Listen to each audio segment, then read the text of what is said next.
Dan pemirsa, untuk mengetahui pergerakan indeks, rekomendasi saham serta proyeksi IHSG pada perdagangan saham di Bursa Efek Indonesia hari ini, kita telah terhubung dengan analis Cipta Dana Sekuritis, ada Mas Saiful Adrian. Selamat pagi Mas Saiful. Selamat pagi Mbak Elisa.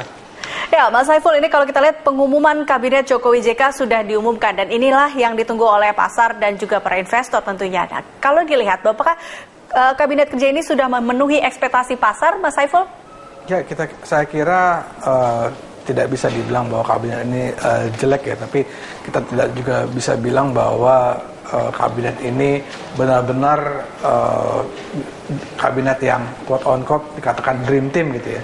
Nah, kalau kita lihat dari reaksi pasar pagi ini, tampaknya juga IHSG tidak mengalami kenaikan berarti, flat saja, dan mungkin juga ini ada pengaruh dari estimasi BPS ya terhadap angka inflasi di bulan Oktober yang diperkirakan untuk bulan Oktober ini tertinggi semenjak 5 tahun terakhir karena pengaruh kenaikan harga food prices, terutama cabai, dan juga kenaikan tarif listrik yang mulai cukup berasa di bulan Oktober ini. Ya, Mas Saiful, kalau kita lihat memang apakah seberapa besar sih kira-kira emang pengumuman ini dan juga pelantikan kabinet yang akan dilakukan hari ini dapat menggairahkan pasar khususnya untuk dalam pembukaan IHSG pagi ini? Ya, tidak pengaruh banyak ya, karena momentumnya menurut saya sudah hilang. Momentumnya sudah hilang? Ya, momentumnya sudah hilang karena pengumuman ini cukup tertunda lama, berlarut gitu ya, bagi sebagian orang ya menganggap seperti itu, dan mungkin susunan dari menteri juga ya tidak semuanya menyambut dengan positif ya, tapi itu kan pro kontra ya, dan pasar kedepannya malah lebih melihat lagi ini bagaimana Jokowi JK ini membereskan masalah double deficit yang sekarang sedang dialami oleh Indonesia.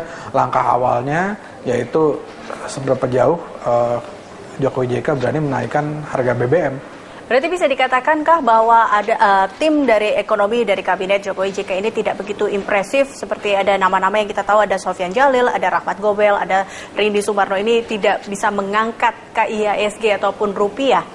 Ya, kenyataannya pada pagi ini IHSG tidak mengalami kenaikan yang berarti ya. Oke, baik. Tadi kalau Mas Saiful mengatakan bahwa mungkin pasar masih lebih menunggu bagaimana dengan keputusan atau kebijakan rencana kenaikan BBM. Seperti itu Mas Saiful? Ya, karena kenaikan BBM ini atau pengurangan subsidi BBM ini sangat urgent, dan ini yang sangat dibutuhkan oleh ekonomi kita untuk menjadi lebih sehat secara fundamental, dan pasar akan menunggu kapan dinaikkan dan seberapa jauh dinaikkan gitu ya. Banyak yang memperkirakan kenaikan harusnya sudah terjadi di bulan depan, di bulan November, dan tidak dilakukan di awal tahun ya. Jadi lebih cepat lebih baik di bulan November, tapi kalaupun ini tidak dinaikkan, mungkin ini bisa berpengaruh negatif kepada pasar karena melihat bahwa mungkin pemerintah belum ada keberanian untuk melakukan langkah yang mungkin secara jangka pendek ini akan menimbulkan inflasi yang besar, tapi secara jangka panjang harus dilakukan karena double deficit ini sudah cukup mengkhawatirkan. Nah, ini kan rencana dalam kalau BBM naik berarti juga ada rencana dari BI juga menaikkan suku bunga menjadi 8%. Nah, ini bagaimana? Ini juga akan mempengaruhi pergerakan pasar tentunya, Mas Saiful.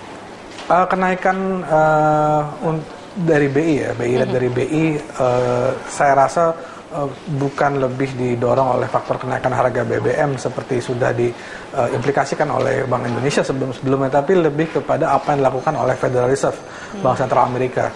Jika Bank Sentral Amerika menaikkan Fed rate di paruh pertama 2015, kemungkinan besar BI akan meresponnya dengan kenaikan mungkin 25 sampai bertahap 50 basis point ke level 8%. Tapi untuk kenaikan harga BBM sendiri ini karena inflasi yang didorong oleh secara jangka pendek ya, didorong oleh cost push. Jadi mungkin BI menaikkan BI juga tidak terlalu berpengaruh besar secara teori. Oke, baik. Kalau kita lihat juga dari saham atau IHSG masih harus menunggu, dan rupiah juga kemarin ditutup sebagai dalam penutupan pekan kemarin ditutup melemah. Bagaimana juga dengan hari ini? Tidak ada pengangkatan juga untuk rupiah? Ya, hari ini saya rasa belum ya. Belum, oke. Momentumnya sudah selesai. Ya, jadi kalau kita lihat ya kedepannya nanti pasar akan lebih menunggu apa yang dilakukan oleh menteri-menteri dari Jokowi JK, dan mungkin yang paling berpengaruh di domestik adalah pernyataan mengenai dinaikkan atau tidaknya harga subsidi BBM. Baik. Mas Saiful, lalu ini bagaimana untuk rekomendasi saham? Kira-kira saham-saham apa saja yang kita koleksi dan kita lepas untuk hari ini? Ya, mungkin untuk lebih jangka menang ya, karena pada hari ini saya lihat across the board tidak mengalami kenaikan yang berarti dari sektor-sektor. Mungkin kita bisa sedikit berspekulasi kalau misalnya nanti diumumkan kenaikan harga BBM, berarti ini ada slot yang lebih besar untuk infrastruktur ya.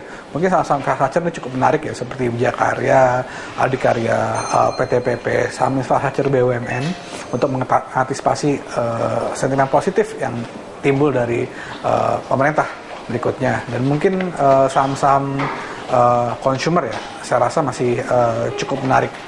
Oke, baik. Terakhir Mas Saiful, ini untuk rekomendasi atau kita bilang kira-kira IHSG pada hari ini akan bergerak menguat atau melemah? Ya, jadi secara teknikal ya, IHSG ada di level support 5020 sampai level resisten 5120. Untuk mengalami kenaikan lebih jauh ke depannya harus menembus level resisten 5120 yang tampaknya cukup tipis terjadi pada hari ini, dan kemungkinan hari ini IHSG tidak akan bergerak banyak, malah ada kecenderungan untuk ditutup pada teritori negatif. Ditutup dengan teritori negatif. Oke, baik. Terima kasih Mas Saiful Adrian ya, dari Cipta Dana Securities.